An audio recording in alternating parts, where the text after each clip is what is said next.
My remarks today will address the Arab reaction to the assassination of Prime Minister Yitzhak Rabin. And I would like to highlight the lessons we can draw from this murder. To begin with the obvious, the Arabs are not a monolithic group.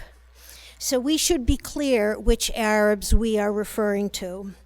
Are we referring to Israeli Arabs or Palestinian Arabs in the West Bank and Gaza, Egyptians, Saudi Arabians, Jordanians, North Africans, and so on? Shall we talk about Arab leaders, or should we talk about the people on the so-called Arab street? Before outlining the diverse reactions to the assassination, I would like to wrestle with the questions: what lessons do we learn from this incident, and what do we extract from it? How do we understand it? So it is not surprising that abundant studies on political assassinations have concluded that countries experiencing political division and conflict have a greater tendency toward ideological murders.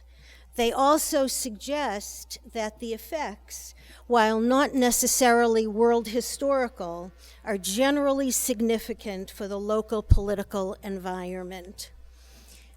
John Wilkes Booth hated President Abraham Lincoln for ending slavery and giving a segment of the black male population the vote.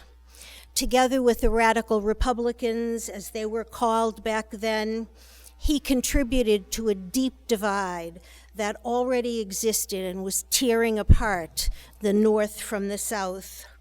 But the system of government prevailed, a system we hold dear, despite the fact that we still bear some of the practical and moral effects of the conflict.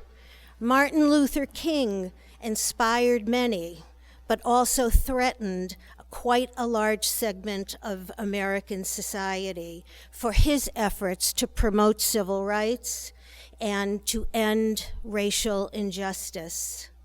His efforts, and those of the many people who stood with him, led to political changes in American society that were truly profound.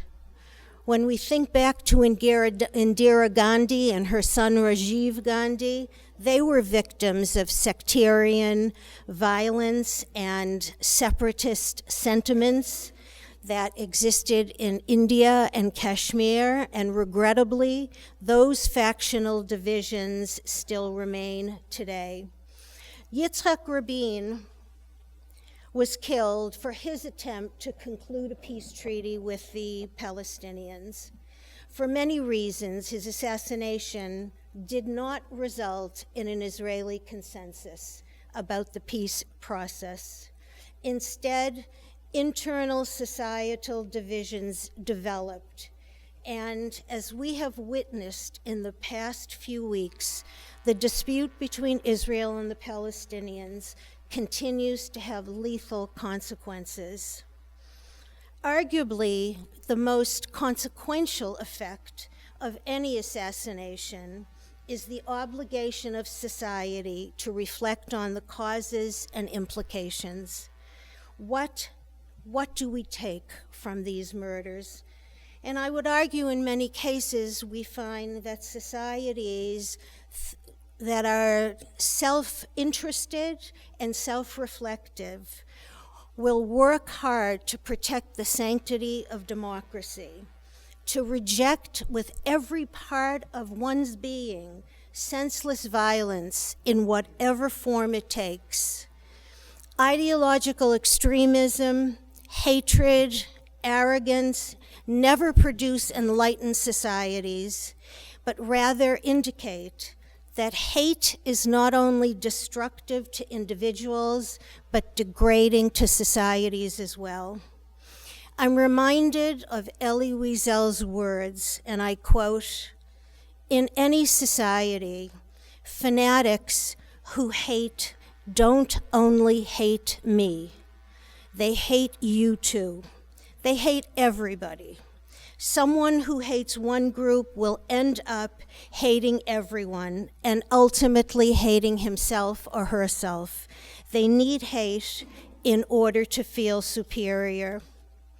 While Yitzhak Rabin hated Yasser Arafat, disdained him, I should not say hated, disdained him, disliked him, Yitzhak Rabin was not motivated by hate, but rather by a sincere desire to achieve a more perfect society in Israel.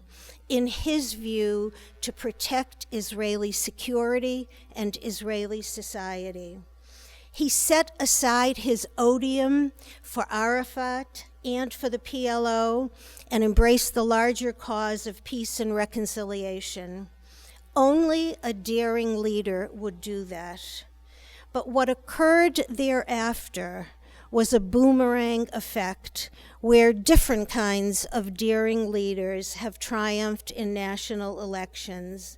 While some attempting to further Rabin's prototype of peace and others advancing a more confrontational agenda. Rabin had a long and varied career. While his legacy may be passionately debated, those who respect his memory and value his deeds, especially at a time of tension, strain, and violence, such as the moment we find ourselves in today, will continue to defend democracy and civility, and even attempt to carry on his work of resolution with adversaries, even though this is a very tall order in the environment today. When trying to parse the Arab reactions to assassination, two themes emerge. The first, the assassination highlighted political fissures across the Middle East. And secondly, the Arab responses to the murder were based on an individual or a group's geographical location, ideology, particular reading of history, and the extent of political or commercial ties. Some 2,500 foreign guests attended Prime Minister Yitzhak Rabin's funeral, including representatives from 6 Arab states and members of the National Committee of Arab Mayors. The Prime Minister of Egypt and Jordan were present in recognition, of course, of Israel's peace treaties with these nations. The Prime Minister of Morocco was present. His country had low-level diplomatic ties with Israel. In addition, there were cabinet ministers from Mauritania, Oman, and Qatar. They were representing their governments and their leaders. Leaders of the Palestinian Authority attended, but Yasser Arafat avoided the event, apparently at the request of the Israeli security authorities. Local Arab political parties, Israeli Arab political parties, and municipalities printed bereavement condolences and announcements in newspapers and sent their regards to family members and political officials. How should we assess the Arab presence at the funeral? Was it a symbol of Rabin's successful efforts to engage and extend the peace process? Or was it an inconsequential and even insincere gesture, given that most of the 22 members of the League of Arab Nations were absent and countless non-parliamentary groups sprinkled across the region shunned the funeral?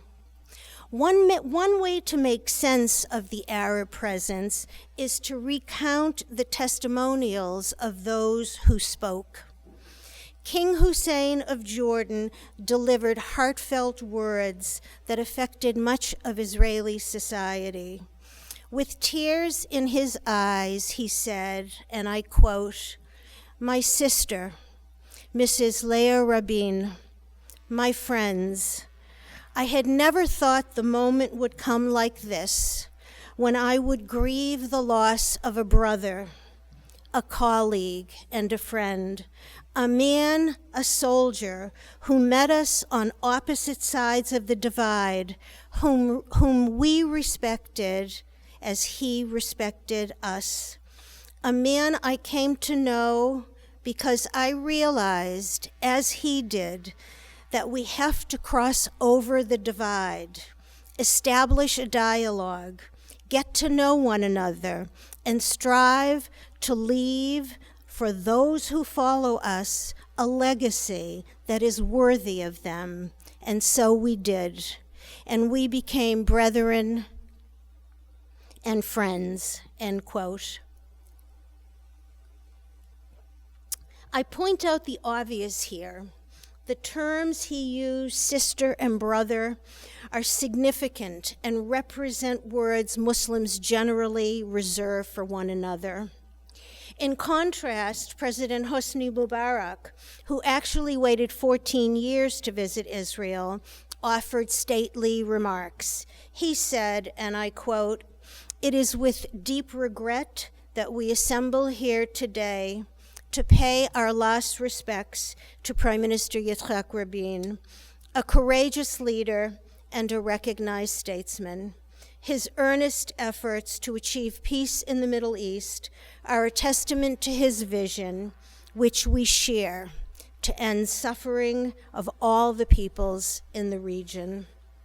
Yasser Arafat, who, as I mentioned, was not at the funeral, announced from his Gaza headquarters, and I quote, "I am very sad and shocked at this awful and terrible crime against one of the brave leaders of Israel and one of the peacemakers," end quote. And soon after the burial, he traveled to Tel Aviv to pay his respects to Leah Rabin. These testimonies and others from Tunisia, the United Arab Emirates, Oman, Qatar, Bahrain, Kuwait, and the Arab League Secretary General were broadcast across the region and indeed across the world. I can't help but ask, what might have transpired had the leaders of all of these Arab states actually attended the funeral? Might their coordinated presence have forecast the message that Rabin's efforts would not be in vain, but rather that peace would be attainable throughout at least a large portion of the region, and that they would help make it happen? Might this have conveyed recognition of Israel and a promise that the peace process was advancing? Not unexpectedly, Syria, Lebanon, Libya, Iraq, and Saudi Arabia were absent. This was predictable, as was the announcement from Syria's state press, which read, and I quote, "It was bitter irony that Rabin, who ordered many assassinations, was himself a victim of the same terror he was sponsoring," end quote. Or the Libyan press, which called Rabin, and I quote, "a terrorist whose hands were covered in the blood of martyrs," end quote. Iraq reported that the prime minister of the so-called Zionist enemy was murdered. Non-state actors echoed the words of Hamas, which called Rabin, and I quote, "one of the worst enemies, a criminal." Across the region, people in the street tended to follow in the footsteps of their leaders, whether they were formally installed in political office or were so-called movement leaders, whether they conveyed a subtle or an unashamed response. What kind of education did these young and old people receive? And how did that education contribute to the views expressed? Where does education enter into the calculus here? I don't think it's only because we dedicate our lives to learning and to education that I believe that education could have been and still could be a way to transform lives, foster goodwill, and indeed change societies. The views of the Arab population living in Israel were nuanced. While there was widespread relief that the assassin was not an Arab, at the same time, Arab leaders pointed out that the murder attested to the existence of Jewish extremists who were capable of carrying out terror attacks. Reactions of Israeli Arabs revealed an evolution of their views. In the 1970s, for instance, Israeli Arabs criticized Rabin for his role in developing the Galilee. During the First Intifada, 1987-88, they resented his comments, which were quoted as saying that the army should, and I quote, break the hands and feet of the Arabs in order to put down the uprising. But in contrast, many Israeli Arabs saw Rabin's second term as prime minister, the years 1992 to 1995, as a period of hopefulness. In these years, peace talks obviously were going on between Israel and the Palestinians. Education and healthcare budgets were increasing in Arab communities, and this certainly triggered a sympathetic reaction in Arab towns and villages.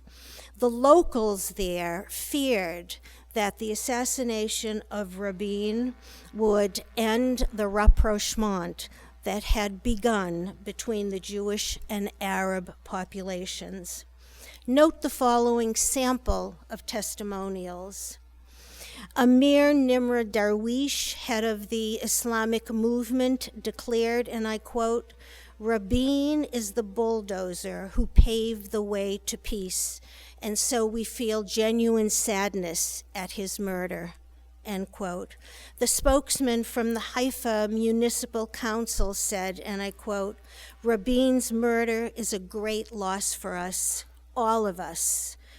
We are feeling pain and sorrow," end quote. And a theater actress, Silva Nakara, announced, quote, "We are deeply in mourning, but none of the Israeli public or media realizes it," end quote. While Rabin's views evolved over time, he ultimately decided that the Palestinians and the Israelis should become negotiating partners. He saw initial autonomy not only as a way of immobilizing the First Intifada, but also as a stage leading to Palestinian control over parts of the territories.